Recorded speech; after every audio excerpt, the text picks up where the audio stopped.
Sahih Al-Bukhari, Kitabul Adab, tentunya adab Islami, ya adab Islami, adab Islam yang isinya ini adalah ya tuntunan hidup secara Islam, ya beradab Islami yang dengan beradab Islami itu menjadi manusia yang berakhlakul karimah, dan akhlakul karimah itu adalah pintu surga. Nah, demikiannya Kitabul Adab itu adab Islami, ya dengan beradab Islami itu menjadi manusia yang berakhlakul karimah, dan akhlakul karimah itulah pintu surga. Nah, bab ke-44, yang masih bab ke-44, yaitu bab dilarangnya saling mencela dan melaknat. Hadisnya ada 7, baru 2. Yang pertama isi hadisnya ya, sibabul muslimi fusuk, yang memaki, mencaci, menjatuhkan, menjelek-jelekan seorang muslim itu adalah kefasikan.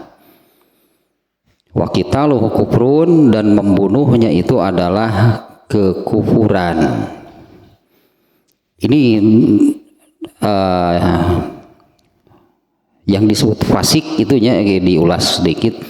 Fasik itu adalah orang gitu, fasik, fusuknya pekerjaannya fusuk, yaitu yang mengambil gitu jalan sendiri di luar jalan atau cara hidup, istilahnya jalan hidup, cara hidup yang telah ditetapkan oleh Allah. Jadi sebetulnya sebutan fasik itu adalah atau terutamanya ditujukan kepada orang kafir, orang munafik gitu ya. Munafik di zaman Rasulullah SAW itu yang kafir sebetulnya mereka. Ya, orang munafik yang disebut di dalam Al-Quran itu orang-orang kafir yang berpura-pura masuk Islam. Nah, mereka itunya Allah menyebut fasik itu kelakuan mereka demikian. Ya, karena mereka itu orang kafir dan orang-orang munafik, mereka itu menempuhlah jalannya sendiri itu di luar yang sudah Allah tetapkan. Nah, ini dosa besar dua-duanya. Ya, fusuk itu kelakuan mereka gitulah, kelakuan orang kafir, orang munafik. Allah menyebut kelakuannya itu fasik. Ya, mereka mengambil dan membuat jalan dan cara hidup sendiri itu di luar yang telah Allah tetapkan. Wa qitaluhu kufrun, ya tentu saja meskipun kufur di sini bukan kufur langsung gitulah agamanya menjadi bukan agama Islam, ya tidak demikian. Ya, karena ada kufur yang juga dilakukan oleh orang Islam. Yang dimaksud ini tentunya yang pokok adalah sibabul muslim, mencaci, memaki, menjatuhkan, menjelek-jelekan sesama muslim itu adalah dosa besar intinya. Jadi di sini disebutnya kefasikan, dan membunuhnya apalagi kalau sampai membunuhnya lebih besar lagi gitu ya dosanya. Nah, di hadis yang kedua kemarin ya, isi hadisnya adalah Nabi SAW melarang seseorang mengatakan kepada sesama muslim sebutan fasik, karena kalau itu tidak terbukti maka tuduhan itu kembali kepada dirinya. Dia ini berarti menjatuhkan sesama muslim. Nah, kan itu yang dimaksud oleh hadis yang pertama. Jadi jangan mudah gitu ya, jangan mudah mengatakan kepada siapapun, kepada sesama muslim, ya, si anu si fulan itu fasik, ini berat artinya nih ya. Karena kalau itu tidak terbukti, dia yang melakukan yang demikian itu kefasikan. Ya, karena dia menjelek-jelekan saudaranya sesama muslim. Nah, adapun kalau memang terbukti seorang muslim yang fasik, yaitu ya, seorang muslim yang fasik itu adalah seorang muslim yang tidak mengikuti lah, tidak menaati ajaran Islam yang Allah tetapkan, malah mencari menempuh jalan hidupnya sendiri seperti orang kafir. Itu orang Islam yang fasik. Nah, kalau memang terbukti ada orang Islam yang demikian, kita menyebut dia fasik, memang benar. Tapi apa maksudnya? Nah, kalau mengungkapnya itu untuk menggugahnya, mengingatkannya, atau untuk dijadikan pelajaran bagi yang lainnya, nah maka itu tidak berdosa. Ya, maka tuduhan itu tidak kembali kepada dirinya. Kalau tidak terbukti, maka tuduhan itu kembali kepada dirinya. Kalau tidak terbukti, berarti orang yang mengatakan demikian itu melakukan kefasikan. Nah, sekarang ini yang ketiga nih. Ini yang ketiga tidak terlalu, ini contoh gitu ya. Maknanya ini hanya menerangkan. Kita baca dulu hadisnya tuh.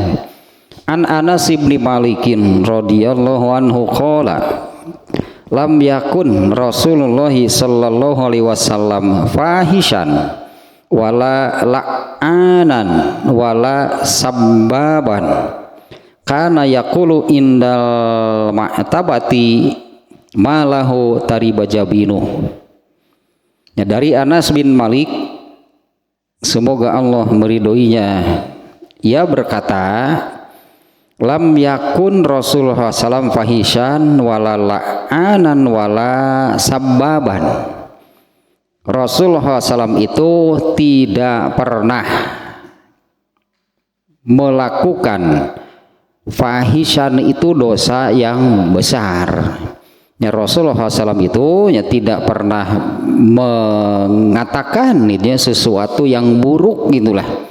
Rasulullah SAW itu tidak pernah mengatakan sesuatu yang buruk, wala la'anan, dan juga Rasulullah tidak pernah melaknat, mengutuk gitulah, melaknat, mengutuk seseorang, itu mengutuk siapapun, wala sabbaban. Nah, ini kalau yang berkaitan dengan babnya, kata ininya wala sabbaban, Rasulullah SAW itu tidak pernah, seperti judulnya ini kan sibab kalau judulnya, kalau ini sabab artinya orang yang melakukan demikian. Nah, Rasulullah SAW itu tidak pernah itu mencaci, memaki, menjelek-jelekan orang lain. Karena yaqulu indal ma'tabati ma lahu tariba jabinu. Nah, kalau ada seseorang yang melakukan keburukan, maka Rasulullah tidak mencacinya. Rasulullah menyampaikannya dengan bahasa sindiran gitulah, bahasa yang halus. Ya, yang diucapkannya gitunya bahasa sindiran, bahasa yang halus. Nah, kalau di sini ma lahu tariba jabinu, kenapa itu dahinya berlumpur? Nah, itu idiom silah, ungkapan dalam bahasa Arabnya yang maksudnya gitu, orang itu maksudnya teguran dari Rasulullah SAW bagi orang yang melakukan kejelekan. Jadi Rasulullah tidak mencaci, memaki, mencerca gitu ya, apalahnya gitu ya. Rasulullah itu menyampaikannya nih, kata Anas bin Malik, dengan bahasa yang halus, bahasa sindiran.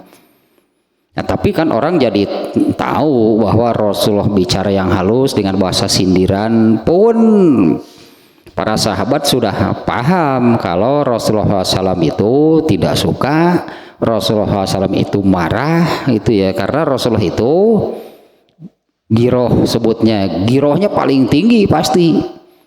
Giroh itu apa namanya, ini rasa gitu ya. Giroh itu rasa. Giroh itu adalah rasa marah apabila melihat kemungkaran. Itu adanya di dalam hati. Kalau melihat kemungkaran itu di dalam hatinya itu ada rasa marah. Nah kemudian rasa marahnya itu apa diungkapkan gitu ya, jadi ucapan, jadi perbuatan. Nah giroh itu ciri hidupnya iman di dalam hati seseorang. Ya Rasulullah keibadannya paling tinggi, ya girohnya paling tinggi. Jadi bukan Rasulullah bukan tidak marah, ya inilah gitu Rasulullah itu seperti kata Anas bin Maliknya, bukan seorang yang suka mencerca gitu ya, memaki-maki, bukan. Marah iya pasti, karena Rasulullah SAW itu girohnya paling tinggi. Tapi kan bagaimana Rasulullah SAW itu mengeluarkan kemarahannya, beliau keluarkan dengan bahasa yang halus, bahasa sindiran. Nah kalau di sini Anas bin Malik mengatakan ini bahasa sindiran dalam bahasa Arabnya. Malahu tariba jabinu. Mengapa itu dahinya berdebu? Kenapa itu dahinya kotor? Nah itu Rasulullah marah, berarti orang itu sudah melakukan keburukan. Nah saya kira ini sudah jelas nih ya hadis ini nih ya, contoh gitu. Rasulullah SAW itu tidak pernah fahishan itu mengatakan sesuatu yang buruk, yang jelek, yang kotor. Ya seorang nabi lah, masa gitu kan, secara logika saja, masa seorang nabi kalau bicaranya jelek, masa seorang nabi kalau bicaranya itu buruk, bicaranya itu kotor, kasar, nggak ada nabi demikian. Rasulullah SAW itu tidak pernah mengatakan sesuatu yang buruk, karena memang nih kita lihat lagi ini ayatnya, ini soal fahisan sebetulnya sudahnya, tapi kita satu persatu di fahisan la'anan itu di dalam Al-Quran itu di surat Al-Ahzab ayat 70, surat Al-Ahzab ayat 70.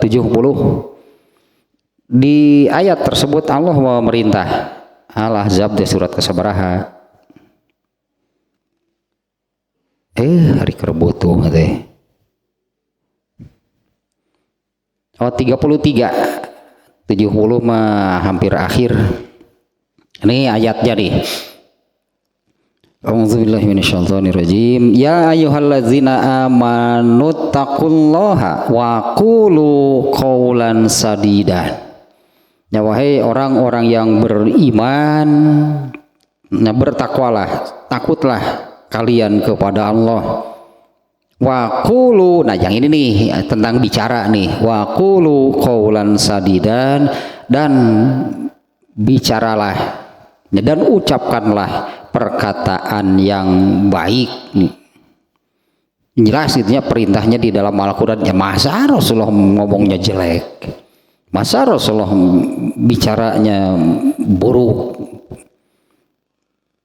Beliau pasti kan yang harus menjadi contoh gitu kan, beliau harus menjadi contoh untuk seluruh manusia, di mana Allah sudah jelasnya di ayat ini memerintahkan, wahai orang-orang yang beriman, bertakwalah, takutlah kalian kepada Allah dan bicaralah yang baik.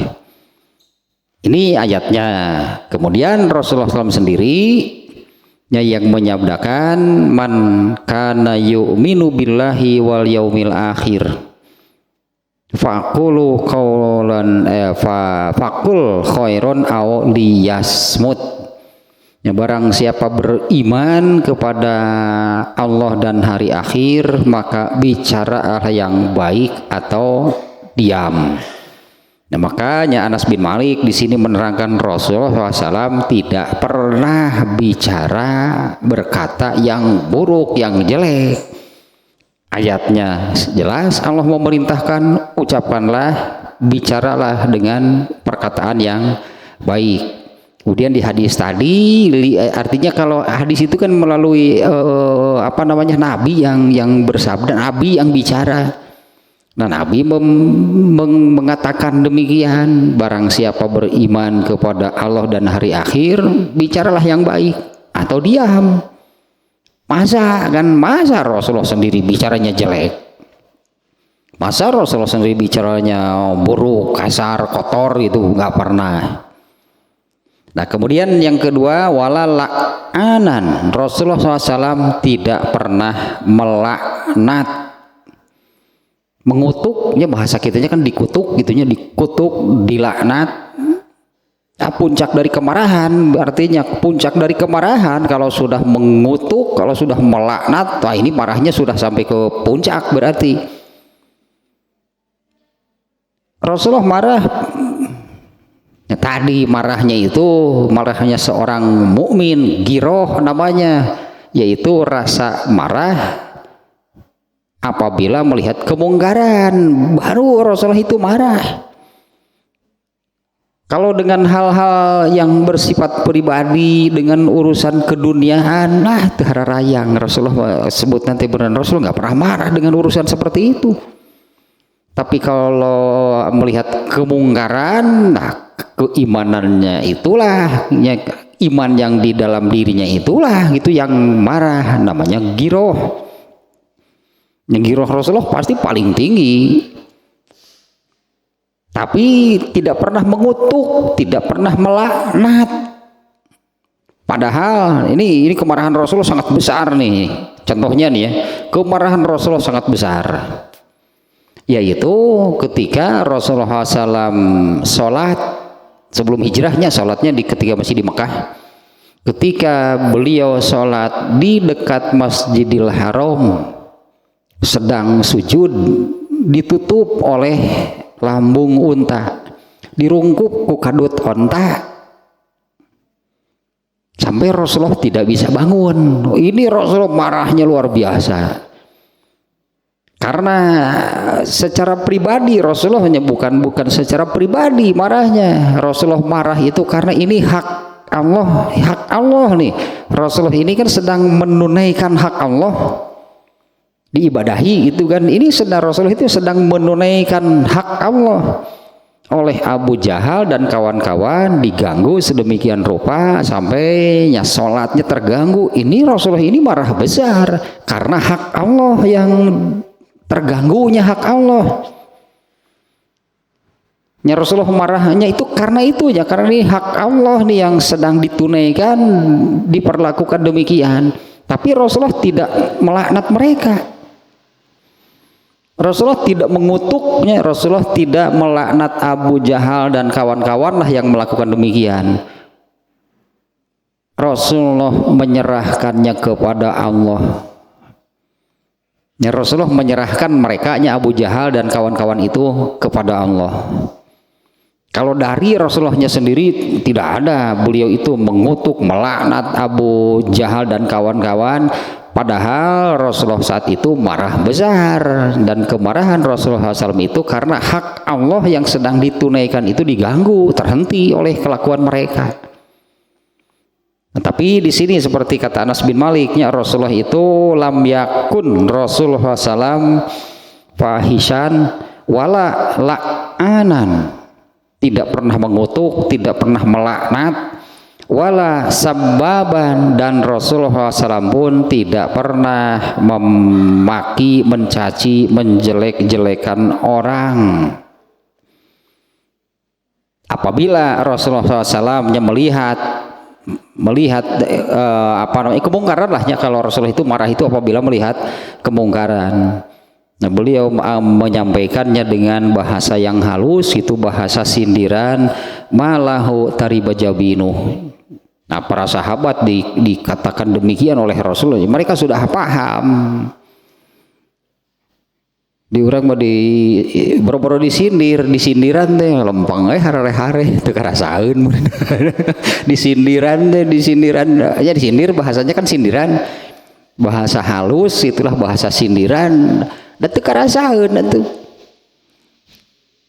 hare ya lempeng we anger we gitu terobah tuh hese gitu mah jadi we gitu jadi we kudu dicarekan gitu jadi we kudu dicarekan jadi we harus dimarahi dari geus ambek teh kan sakapeung teu katahan keluarlah kata-kata yang kasar. Nah, kalau Rasulullah nggak pernah sih, Rasulullahnya nggak pernah demikian ya. Jadi para sahabat juga palinter atau ngalarti dia di orang beli sindiran teh boro-boro. Sebenarnya teh hare-hare we lo lempeng. Teu karasaeun gitu lah. Teu karasaeun anggaplah lamun kieu teh mah ditoel ku Rasulullah mah para sahabat ngagurubug atuh ditoel ge geus ngagurubug ieu mah ditoel boro-boro geus ditonjok angan kakara tah karasaeun aya keneh can karasaeun babuk ku kaso-kaso geura sirahna kakara karasaeun atuh piraha kudu dibeka kitu tuh para sahabat mah Rasulullah bicara begini saja sudah wah malunya luar biasa marah berarti Rasulullah ya dengan catatannya Rasulullah itu marahnya itu apabila melihat kemungkaran itu artinya ada sahabat yang melakukan pelanggaran, kesalahan. Nah, Rasulullah menyampaikannya dengan bahasa yang halus seperti ini. Tapi biar bagaimanapun lahnya hadisnya ini jelas nih seperti yang dikatakan Anas bin Malik. Rasulullah SAW itu tidak pernah tiga ini disebut fahishan berkata yang jelek, yang buruk, yang kotor gitulahnya. Tidak pernah melaknat siapapun termasuk Abu Jahal padahal Rasulullah saat itu marah besar tadi contohnya Rasulullah tidak melaknat mereka. Nah kemudian wala sababan Rasulullah SAW pun tidak pernah memaki-maki orang menjelek-jelekan orang.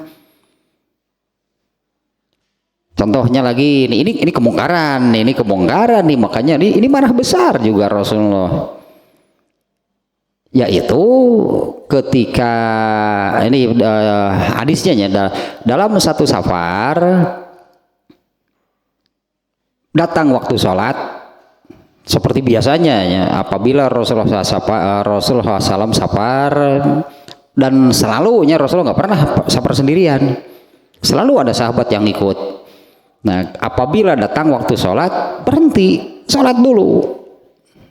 Ya, apabila sedang safar, ketika sedang safar, kemudian datang waktu sholat.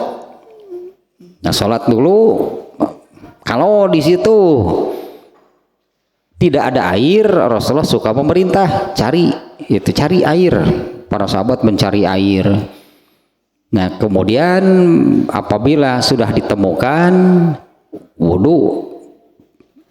Nah, ada salah seorang sahabat yang ketika wudhunya ada salah seorang sahabat yang wudhunya tumitnya tidak tercuci. Jelas nih kelihatan oleh Rasulullah SAW. Ya, saya kira kan kalau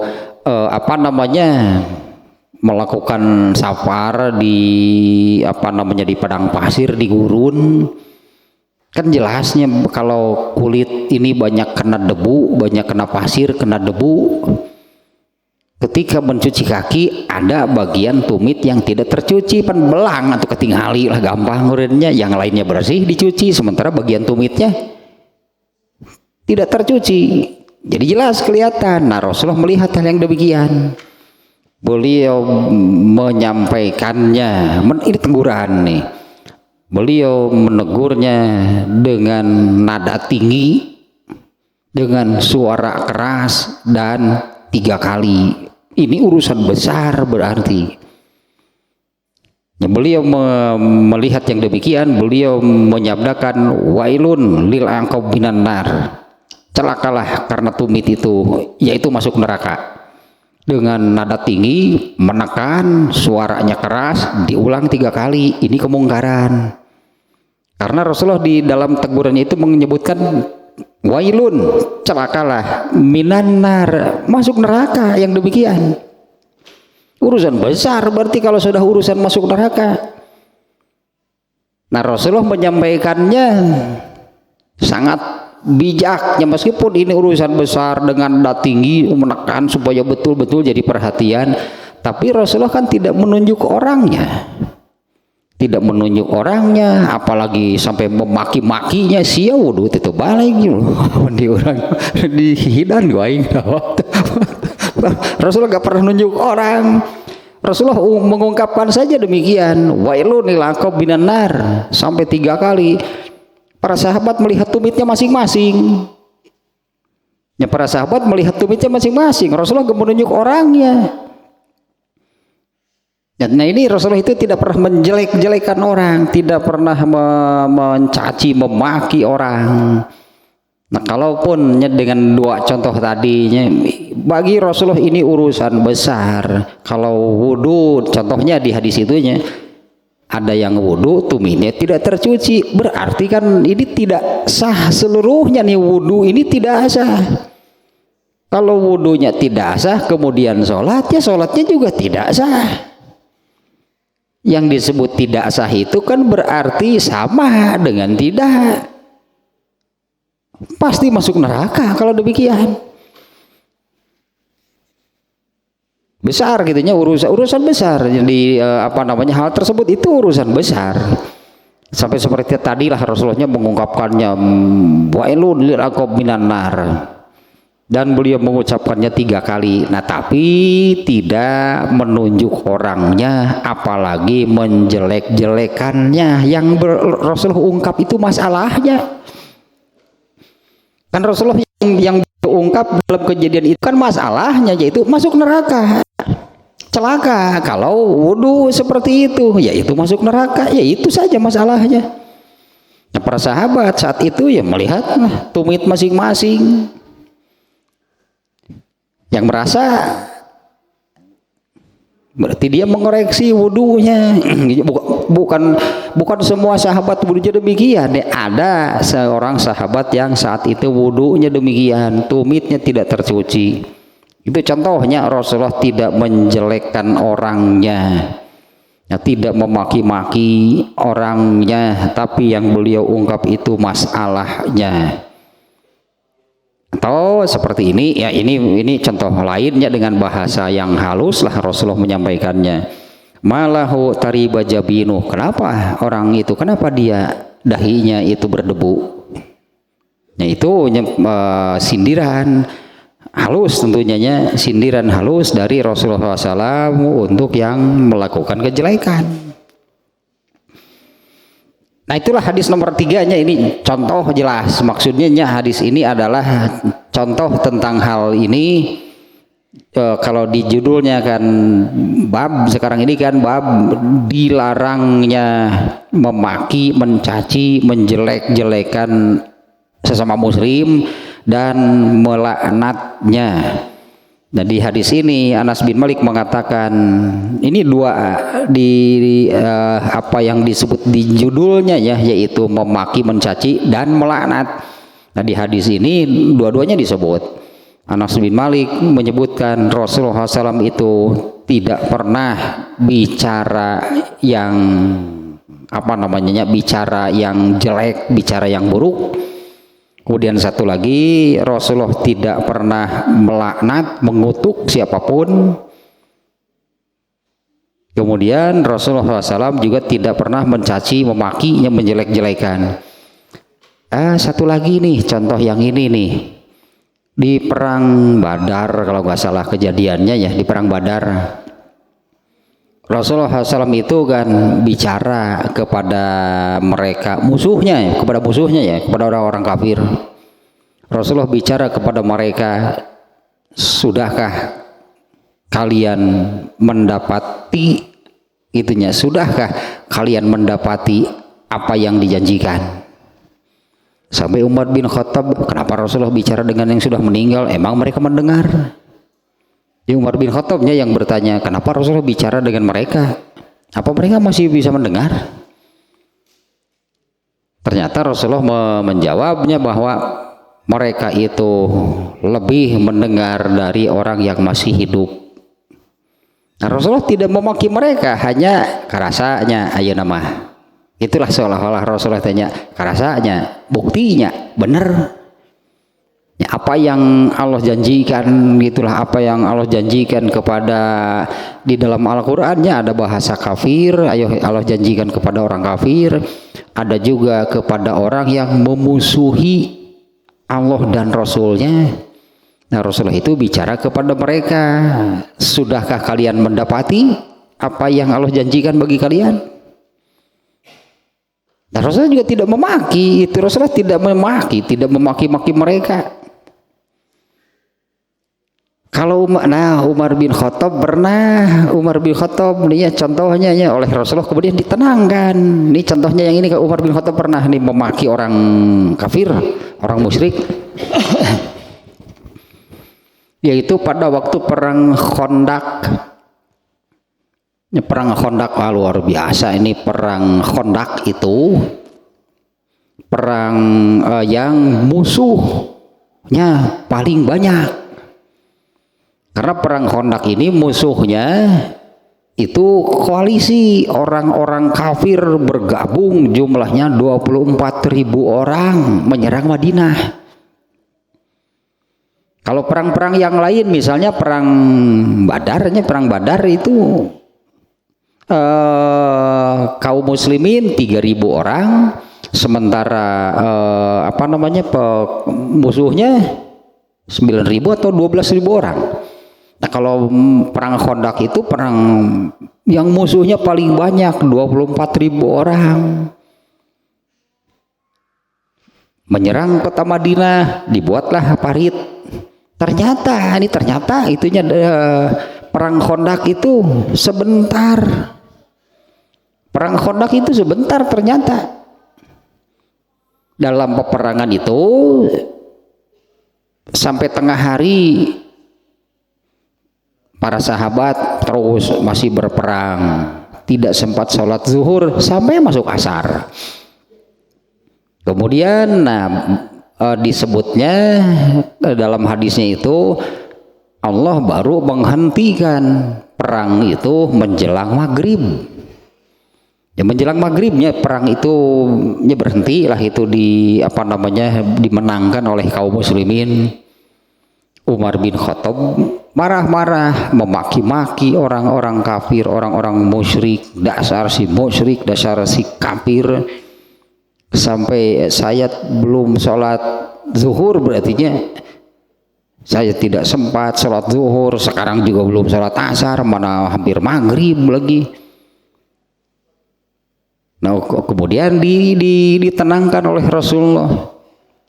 Nah, itu kenapa gitu ya? Kenapa marah-marah? Ini dasar, kalau di kita dasar si Mamalak, si Babengok, dasar si kafir, si musyrik, saya belum sholat.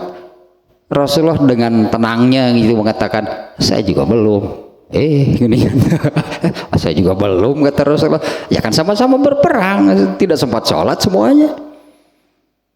Nah, kemudian Rasulullah memberitakan, ayo sekarang kita sholat. Ketika para sahabat wudhu, masuk maghrib ternyata. Ya, sholatlah zuhur, asar, maghrib. Nah, kalau Rasulullah sendiri nggak mau maki-maki mereka, kata Umar bin Khattab, itu pun ya alasan Umar bin Khattab tadi lah sama itu dengan Rasulullah SAW. Ini hak Allah, ya hak Allahnya sampai tidak sempat, tidak bisa ditunaikan pada waktunya, pada waktu normal mungkin sebutannya ya. Ya, sholat zuhur biasanya ke tengah hari, para Rasulullah dan para sahabat itu zuhurnya tengah hari. Kemudian sholat asar biasanya ya di awal waktu.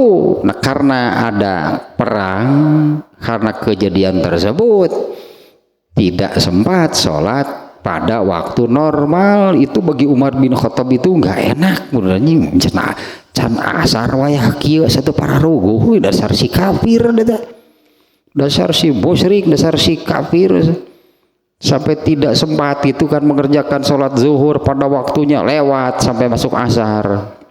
Ternyata masuk asar pun hampir masuk maghrib baru berhenti perangnya. Dan dasar si kafir, si musyrik. Ya, ternyata Rasulullah dengan tenangnya tadinya, kenapa marah-marah?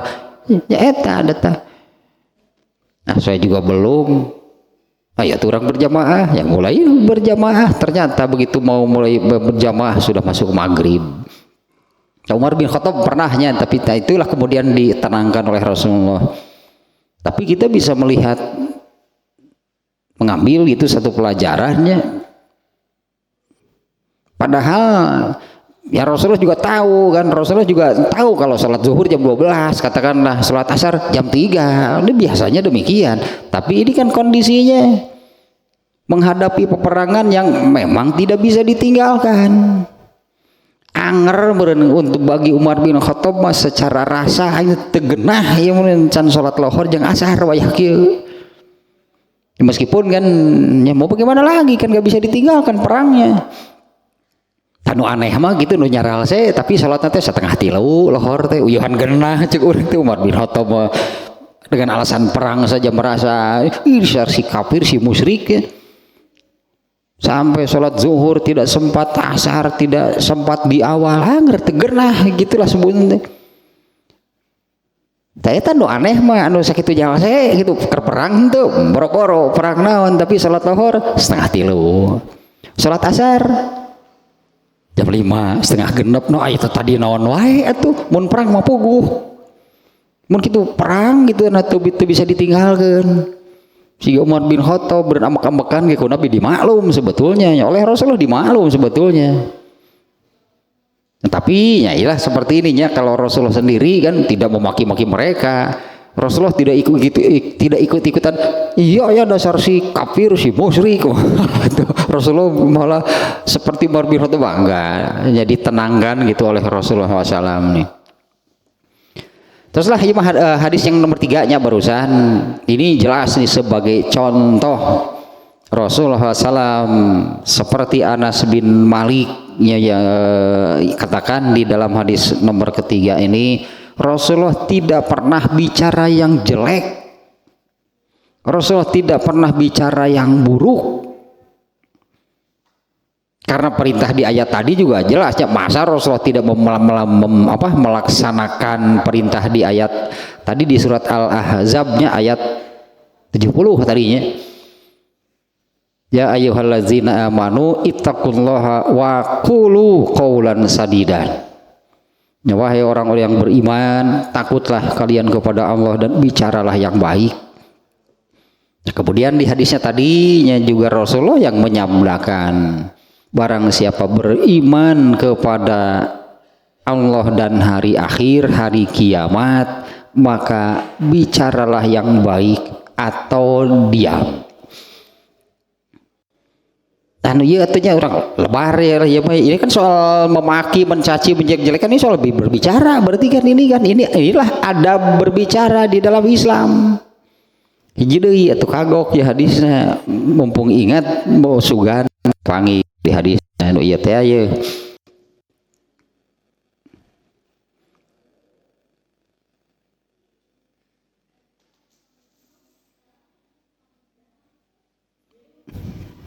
Iya hadisnya ya.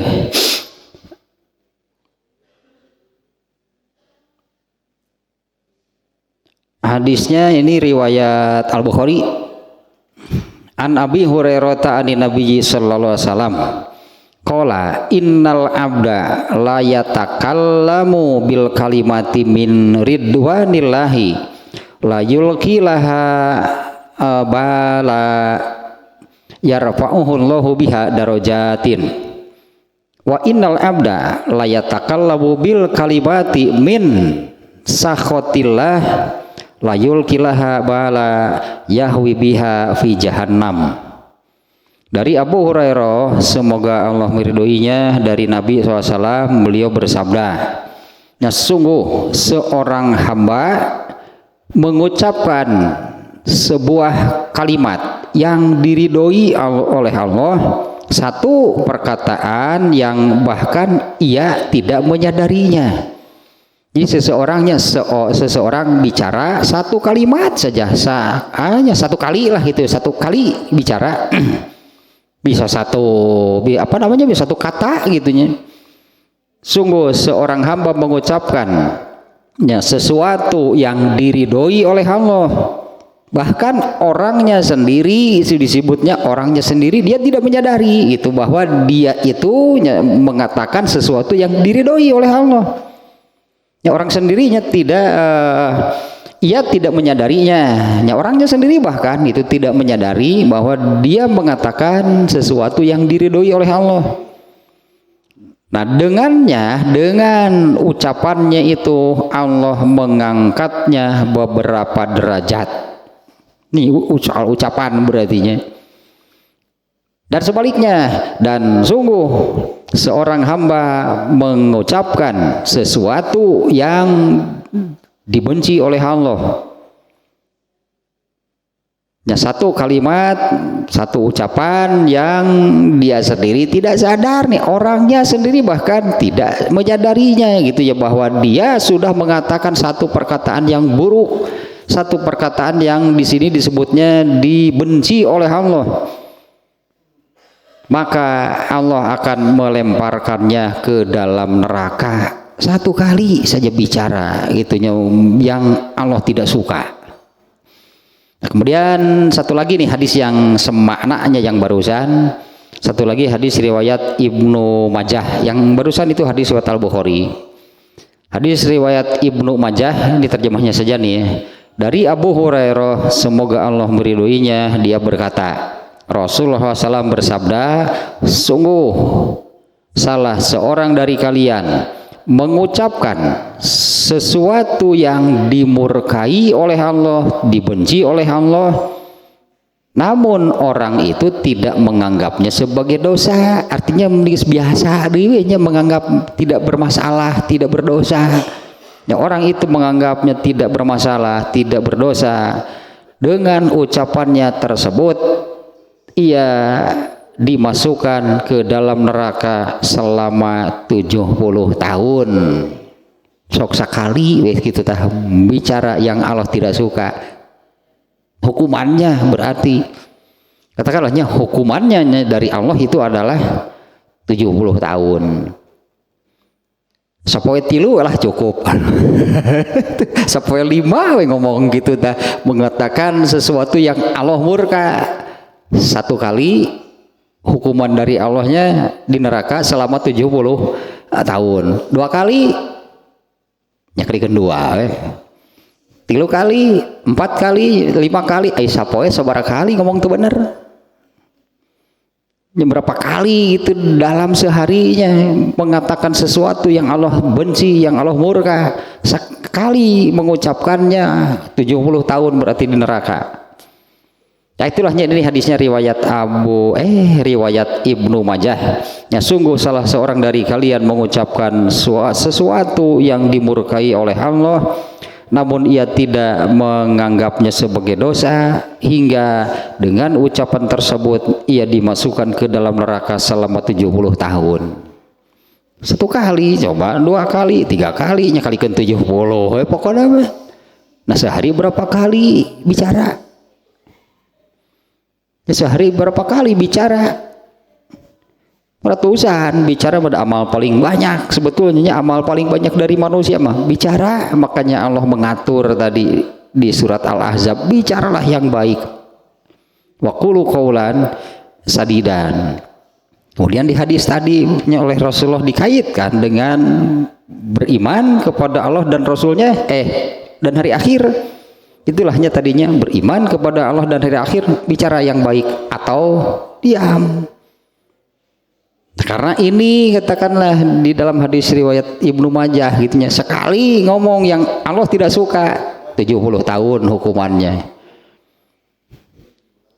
Kalau di dunia mah koruptor miliaran 2 tahun ngeunah di dunia mah. Coba di neraka nanti ngomong sekali itu bener 70 tahun. 70 tahunnya entah 70 tahun dunia, entah 70 tahun neraka. Karena satu hari di neraka itu sama dengan 1000 tahun di bumi. Ngomong sekali berapa? 70 tahun. Satu harinya sama dengan 1000. Jadi seberapa tahun? Kalau 70 hari kan 70.000 tahun ya. Satu hari di neraka sama dengan lamanya sama dengan 1000 tahun di sini di dunia. Ini masuk nerakanya bukan 70 hari, 70 tahun. Ngelikeun lagi sore ya. Ngelikeun lagi sore ya tuh. Padahal hanya satu kali saja bicara tapi yang diucapkan itu Allah tidak suka, Allah benci, Allah murka. Jangan disamakan dengan hukum di dunia. Neraka paling berat pasti, ukurannya saja seperti itulah bisa dijadikan acuan. Yang satu kali bicara yang Allah benci, Allah tidak suka, hukuman itunya dari Allah adalah masuk neraka selama 70 tahun. Nah makanya ini tentang ucapan berarti semuanya nih. Di hadis yang ketiga Rasulullah itu kata Anas bin Malik, lam yakun Rasulullah fahishan, itu hanya bicara gitu. Rasulullah tidak pernah bicara yang jelek, yang buruk, yang kotor, yang kasar, itu Rasulullah nggak pernah. Kemudian la'anan, ucapan juga, yaitu yang isinya mengutuk, melaknat seseorang. Kemudian ini yang sesuai dengan judul sababan, Rasulullah SAW pun tidak pernah menjelek-jelekan orang, tidak pernah mencaci memaki-maki orang. Ini semuanya tentang bicara nih. Fahisan, bicara yang jelek, yang jelek, yang buruk, yang kotor, yang itulah. Kemudian la'anan, tidak juga melaknat, mengutuk, dan juga tidak pernah memaki-maki, itu menjelek-jelekan. Karena kalau di hadis yang kedua kan, apabila termasuk ini berarti perkataan dia itu orang fasik, itu hati-hati bicara demikian. Artinya kan kalau tidak terbukti berarti dia ini bicara yang Allah tidak suka. Kenapa dia mengatakan padahal kan tidak terbukti? Makanya Rasulullah mengategorikannya sebagai itu kefasikan, dan fasik itu kategorinya dosa besar. Cukuplah mungkin hukumannya sekiannya, satu kali saja mengatakan sesuatu yang Allah murka, yang Allah tidak suka, 70 tahun di dalam neraka. Nah hadis berikutnya lah yang keempat berartinya. An Abi Kilabata anna Sabit bin ad-Dhahaki wa kana min ashabi syajarati haddatsahu anna Rasulullah sallallahu alaihi wasallam qala man halafa ala millatin ghairul islami kaziban fahuwa kama qala wa laisa ala ibni adama nazarun fi ma la yamliku wa man qatala nafsahu bi syai'in fid dunya uziba bihi yaumal qiyamah wa man la'ana mu'minan fahuwa ka qatlihi wa man qazafa mu'minan bi kufrin fahuwa ka qatlihi. Dari Abu Kilabah mengatakan bahwa Sabit bin ad-Dhahak, dari sini saja nih Sabitnya, sahabatnya Sabit bin ad-Dhahak itu adalah salah seorang sahabat yang ikut peristiwa Bai'atur Ridwan. Bai'at itu janji setia. Rasulullah SAW pernah membaiat sahabatnya beberapa kali. Setiap baiat itu isinya beda-beda. Baiat mah janji setia lah itunya. Pada salah satu baiat Rasulullah SAW meminta berarti kepada para sahabat, jangan mencuri, jangan musyrik, jangan berzina, jangan lari dari peperangan.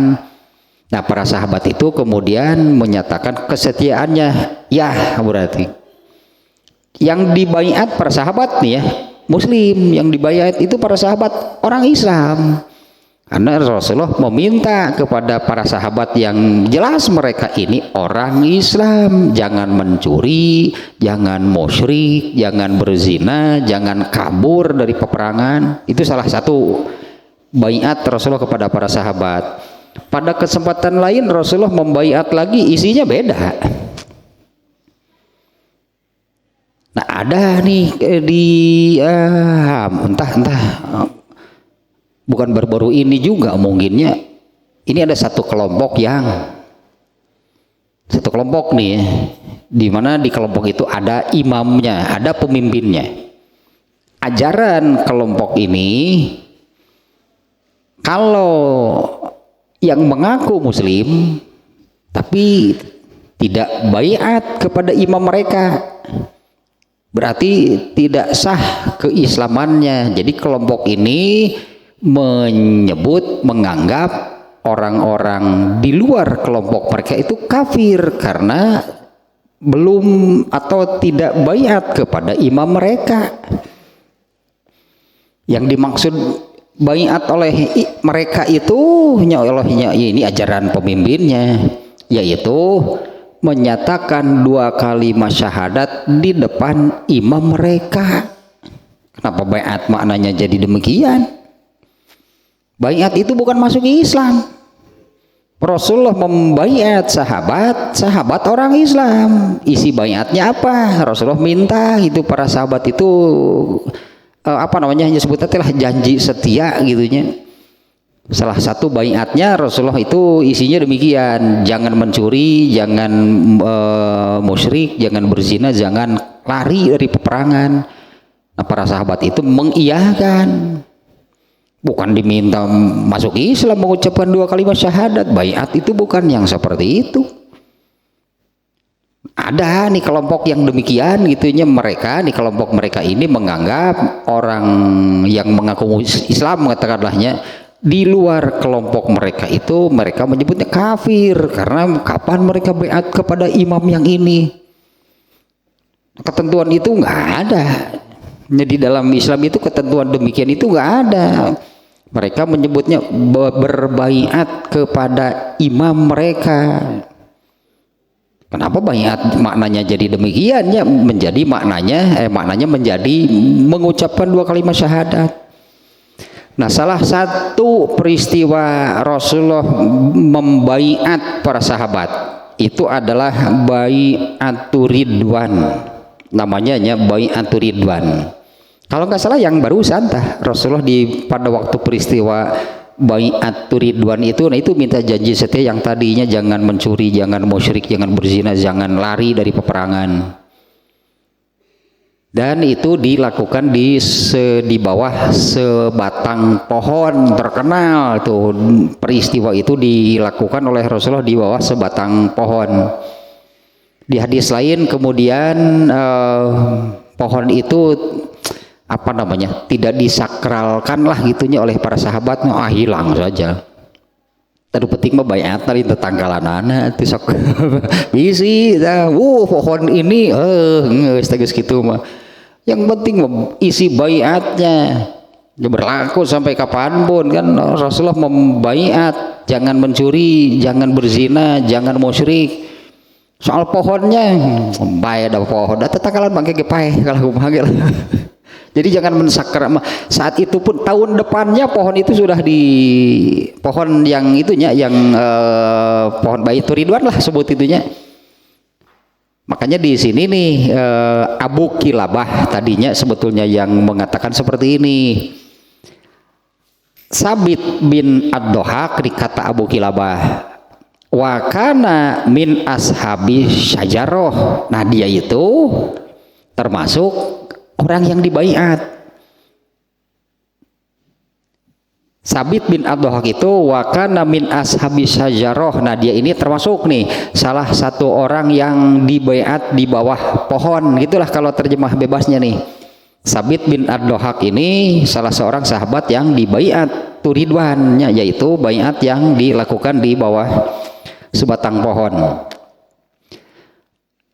Sabit bin Ad-Dohak dia mengatakan, anna Rasulullah sallallahu alaihi wasallam qala, Rasulullah sallallahu alaihi wasallam bersabda, man halafa ala milatin ghairul islami kaziban fahuwa kama qala.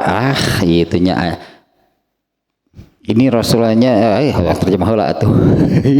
Bisi naon nu bieu teh deui. Barang siapa bersumpah man halafa ala milatin goerol Islam. Barang siapa bersumpah dengan satu agama selain Islam. Ini yang dimaksud orang Islam gitu, tapi bersumpahannya itu bersumpah dengan agama bukan Islam, kaziban, tapi berdusta, heureuy, bobodohan gitulah. Barang siapa bersumpah, misalnya kalau orang Islamnya di di sekitar Ka'bah itu banyak berhala. Yang paling terkenal kan Lata Uzza,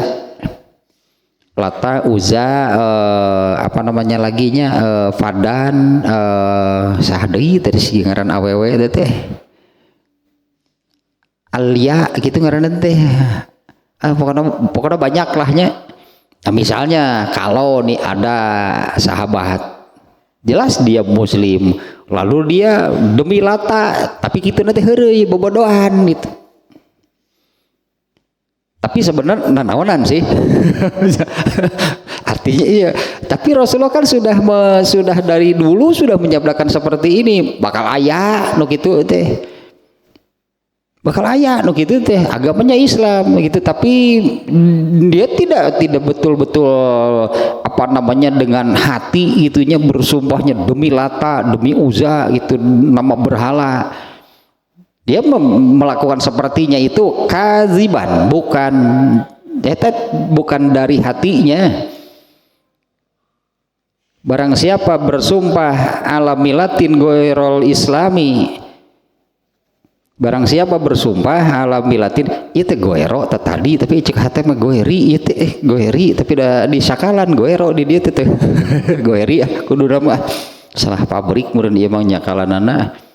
Man halafa ala milatin goiril islami, barang siapa bersumpah atas satu agama selain Islam kaziban, tapi tanya kalau di sini disebutnya kaziban, dia berdusta gitu, sumpahnya yang demikian itu berdusta. Ya misalnya seperti barusan lah, kalau ada sahabat yang mengatakan demi Lata, benar itu para sahabat, masa ada seorang sahabat masih terlibat berhala? Ya, kalau orang-orang kafir Quraisy mereka bersumpahnya demikian, demi Lata, demi Uzza lah si Uzza, demi si Ata jeung si Uzza, tapi kalau malah. Ya kalau orang kafir Quraisy dulu memang itulah sembahan mereka bersumpahnya demi Lata, demi Uzza. Andai misalnya ada sahabat yang bersumpahnya demikian, tapi tidak serius, bukan benar-benar seperti orang kafir yang menjadikan berhala itu memang sembahan mereka. Fahuwa kama qala, tapi dia itunya fahuwa kama qala, dia itu seperti yang diucapkannya. Ya ieu teh disebut tasabuh teh nu kieu, kenapa mengikuti orang lain? Ini yang tasabuh itu ya kenapa apabila bersumpah itu malah mengikuti cara sumpah orang yang bukan Islam. Ini khususnya halafa urusan bersumpah berarti ini. Kalau di dalam Islam nih bersumpah itu hanya satu, demi Allah, sudah ditambah saja nggak boleh, demi Allah, demi Rasulullah. Nah ini ditambah demi Rasulullah saja nggak boleh. Kalau bersumpah hanya demi Allah. Kalau bahasa Arabnya wallahi billahi lah tallahi, itu bahasa Arabnya. Mungkin kalau yang kenal bahasa Arab mah suka kalau bersumpah wallahi, gitu tah. Bersumpah teh wallahi artinya mau bahasa Indonesia juga boleh, demi Allah. Di dalam Islam itu kalau bersumpah hanya itu yang boleh, demi Allah titik, ditambah demi Rasulullah nggak boleh. Kok mau gitu mah sok naik rapat kena wajib. Oh itu sumpah di mana itu? Naik rapat kena wajib, dari ditubruk cucunguk. Sok naik madu, alah naon madu tadi. Orang Sunda dulu demikian. Medu teh eta bareuh beuteung medu teh. Penyakit itu sampai naik medu itu. Orang Sunda dulu sumpahnya demikian. Enggak boleh kalau orang Islam demi Allah. Dan kalau seseorang sudah mengatakan demi Allah, yang lain itu sudah percaya karena dia sudah mengaitkannya kepada Allah. Dia dusta urusannya dengan Allah.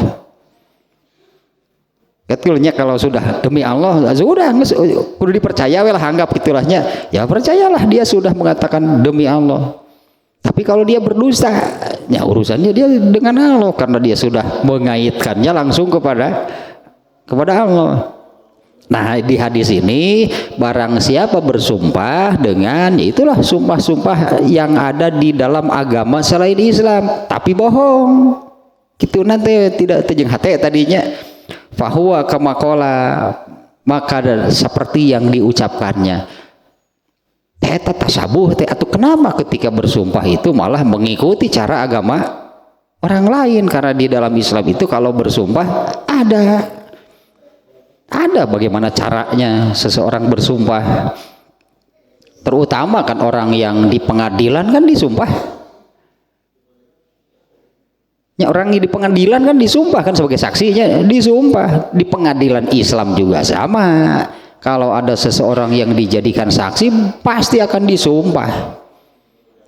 Bahkan ada aturannya, kalau dua orang perempuan itu sebanding dengan satu orang laki-laki.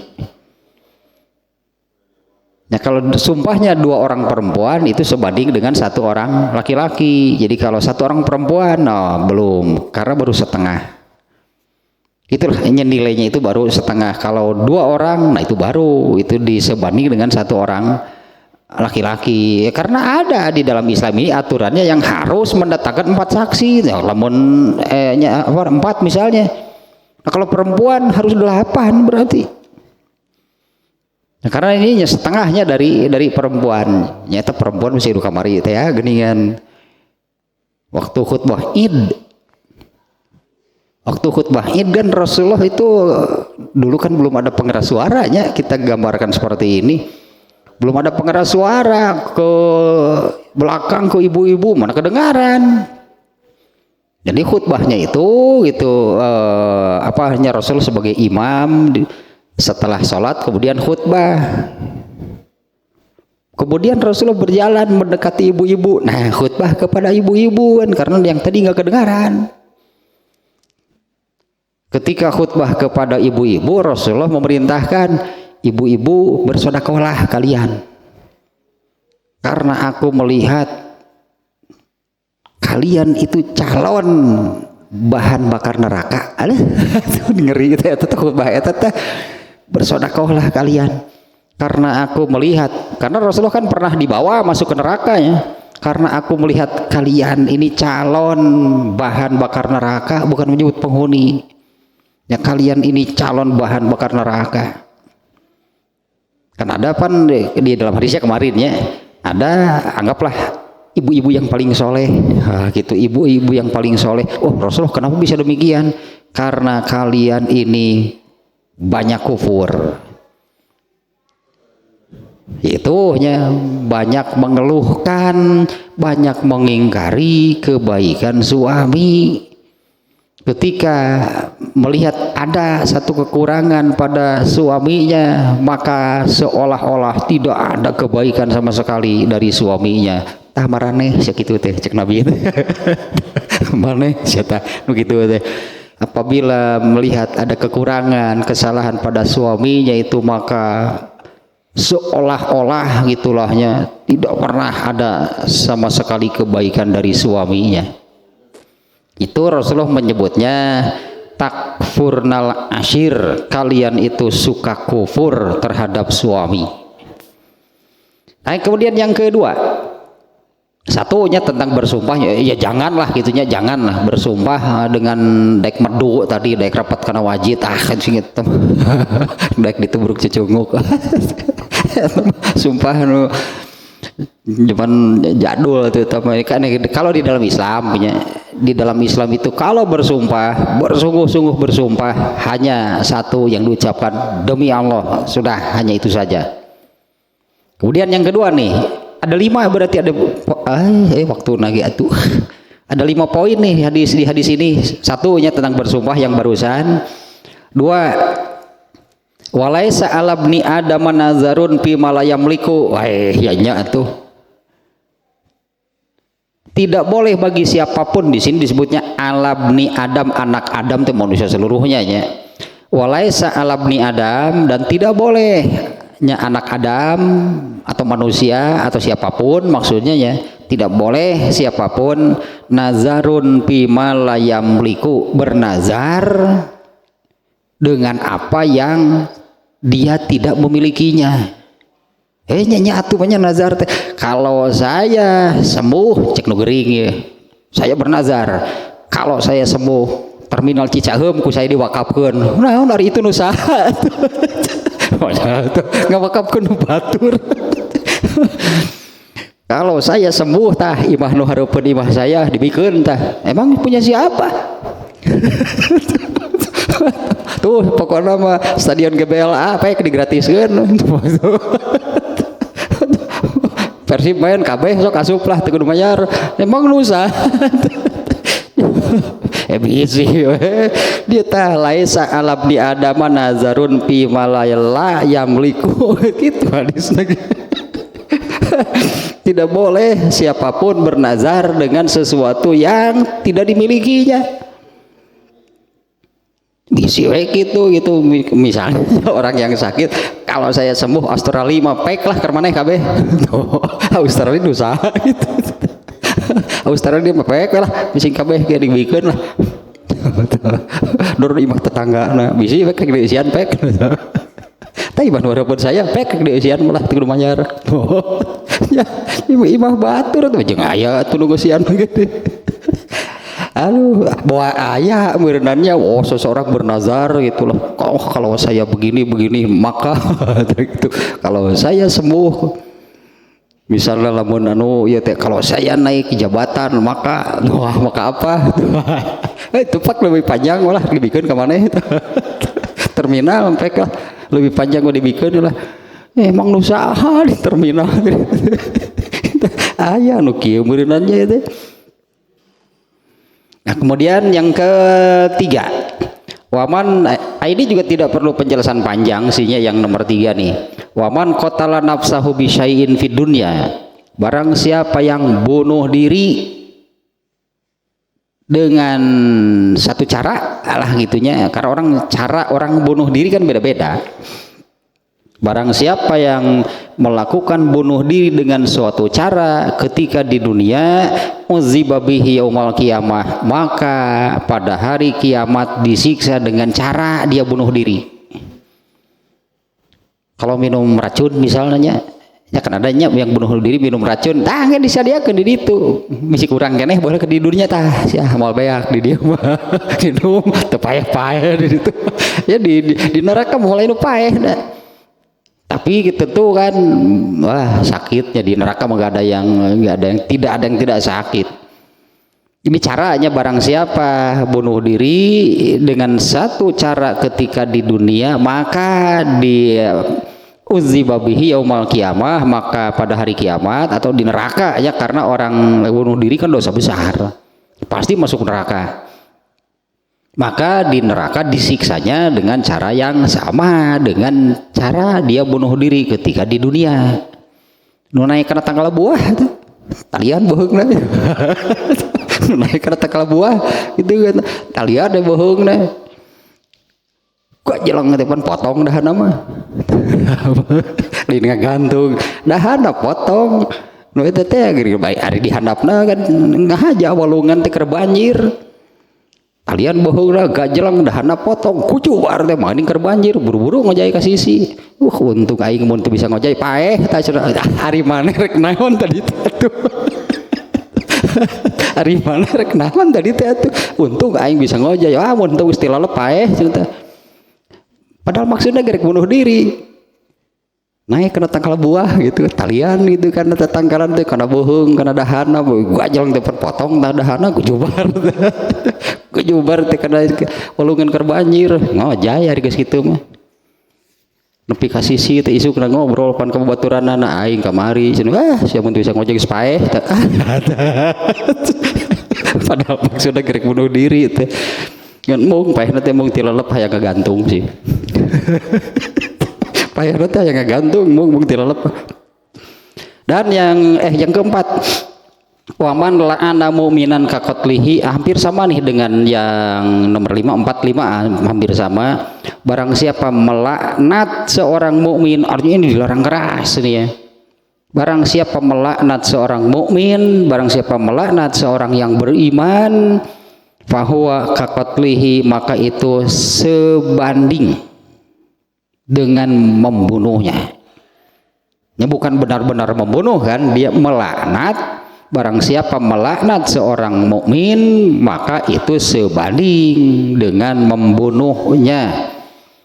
Waman qazafa mu'minan bikufrin fahuwa kaqatlihi. Barang siapa yang menuduh seorang mukmin dengan sebutan kufur, itu juga sebanding dengan membunuhnya.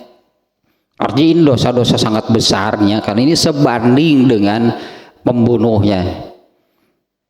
Poin keempat, barang siapa melaknat seorang mukmin itu sebanding dengan membunuhnya. Kemudian yang poin kelima di hadis ini adalah barang siapa yang melontarkan tuduhan kufur terhadap seorang mukmin itu sebanding dengan membunuhnya, sama besar dosanya dengan membunuhnya. Terus lima tanya di apa namanya di hadis ininya. Di hadis ini yang sesuai dengan judulnya, karena judul di sini kan dua bab, dilarangnya mencaci, memaki, menjelek-jelekan dan melaknat. Itu kan judulnya duanya di sini ya, larangan mencaci, memaki dan melaknat.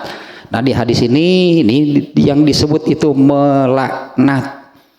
Artinya bukan, makanya di hadis ini maknanya adalah ini larangan keras itu melaknat seorang mukmin. Karena kalau dilaknat, katakanlahnya dilaknat, sebutan bahasanya laknatnya. Kalau laknat itu seperti iblis dilaknat oleh Allah, sudah berarti kalau sudah dilaknat neraka, pasti yang dilaknat itu pasti neraka, nggak ada yang lain. Nah, seolah-olah gitunya itu menginginkan gitunya seseorang menginginkan seorang mukmin itu masuk neraka. Orang yang melaknat itu berarti menginginkan demikian, menginginkan saudaranya, kan mestinya kan saudara gitu kan, menginginkan saudaranya sesama mukmin itu malah masuk neraka. Tapi kalau melakukan demikian maka itu sebandingnya. Kalau melaknat gitu artinya kalau melakukan demikian itu sebanding dengan membunuhnya. Apanya gitunya, dosanya. Melaknat seorang mukmin, atau nih ada duanya, atau melontarkan tuduhan kafir gitu kepada seorang mukmin. Kakotlihi ini di hadisnya itu sama saja, atau bukan sama saja sih, sebanding lah itunya, seperti sebanding dengan membunuhnya. Nah kalau kaitan dengan babnya ini jelas di sini ada barang siapa melaknat.